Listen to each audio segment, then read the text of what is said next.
शेरम पहले बैत अल-मक़दस और अब इसराइल का शहर है। ये शहर बैत अल-मक़दस से 30 किलोमीटर जुनूब में वाक़े है। 2007 में इस शहर में माहिरीन आसार कदीमा ने एक महल तलाश किया। ये बुनियादी तौर पर एक बड़ी बस्ती है और इस बस्ती में 1000 मुरब्बा मीटर पर एक महल बना था। आसार बताते हैं ये बस्ती 1020 काफ मीम में आबाद हुई और 980 काफ मीम में उजड़ गई। ये बस्ती एक पहाड़ी पर वाक़े है। खुदाई के दौरान उसके अर्द गिर्द 2 दरवाज़ों वाली दीवार भी पाई गई। माहिरीन आसार कदीमा पिछले 7 भी पाई गई। माहिरीन आसार कदीमा पिछले 7 बरसों से इस बस्ती पर तहकीक करते रहे, यहाँ तक कि अब जाकर दरियाफ्त हुआ ये महल हक़्क़ता हज़रत दाऊद हमज़ा का था। हज़रत दाऊद हमज़ा का ज़माना भी 1040 काफ मीम था, 970 काफ मीम बताया जाता है। हज़रत दाऊद हमज़ा का ये महल तारीख़ी कुतुब में बहुत मशहूर था।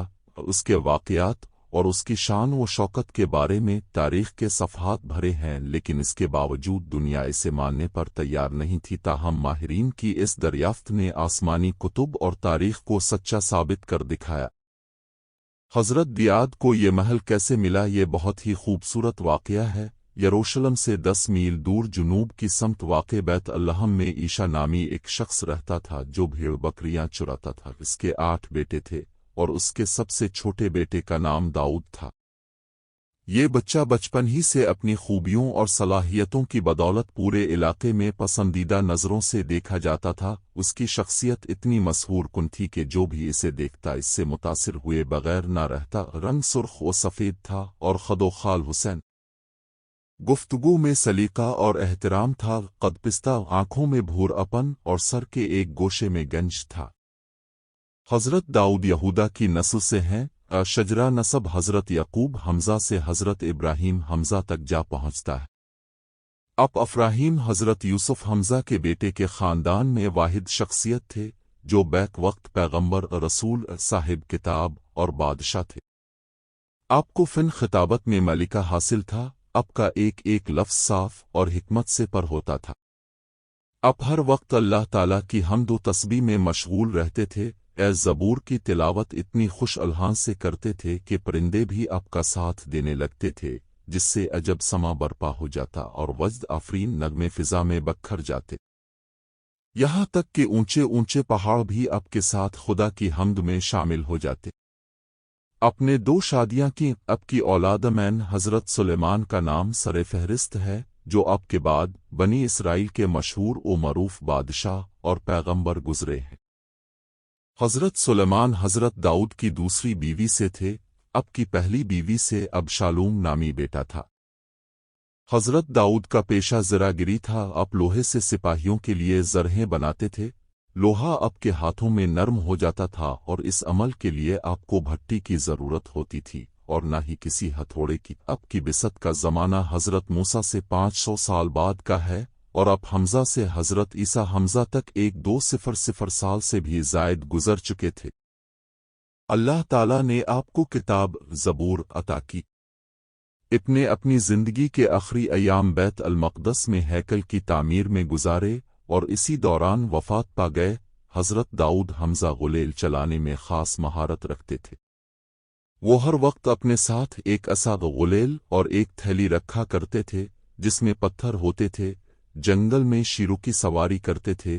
अब शेर का कान पकड़कर इस पर सवार होते और शेर अब के सामने सर झुकाए रहता। एक मर्तबा अब जंगल से गुजर रहे थे कि एक पत्थर से आवाज़ आई, ये दाऊद में हजर हारून हूँ, मुझसे हारून ने एक शख्स को मारा था, मुझे उठा लीजिए, मैं आपके काम आऊँगा। आपने वो पत्थर उठा लिया और कुछ दूर चले थे कि दौसर अब्थर बोल इत्तेगा मैं हजर मूसा हूँ, मुझसे मूसा ने एक शख्स को कत्ल किया था, मुझे अपने पास रख लीजिए, मैं आपके काम आऊँगा। अपने इस पत्थर को भी उठाया और अपने थैली में डाल लिया। अब अभी चंद कदम ही चले थे कि एक तीसरे पत्थर ने सदाई लगाई और मैं हजर दाऊद हुए जो नबी हैं और वो मुझसे जालूत को मारेंगे। हज़रत दाऊद हमज़ा ने इस पत्थर को भी उठाया और थैले में डाल लिया।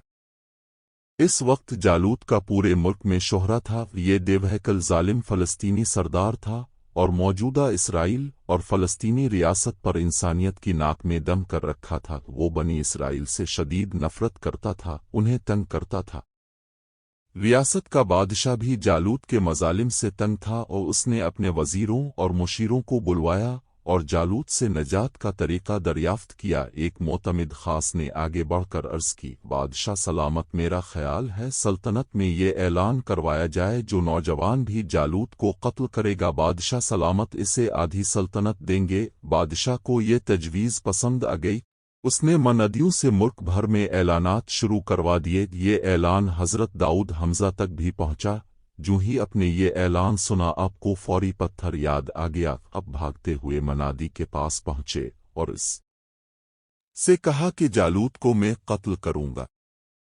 منادی یہ خبر لے کر بادشاہ کی خدمت میں پہنچا اور بادشاہ کو بتایا کہ ایک نوجوان نے یہ چیلنج قبول کر لیا ہے۔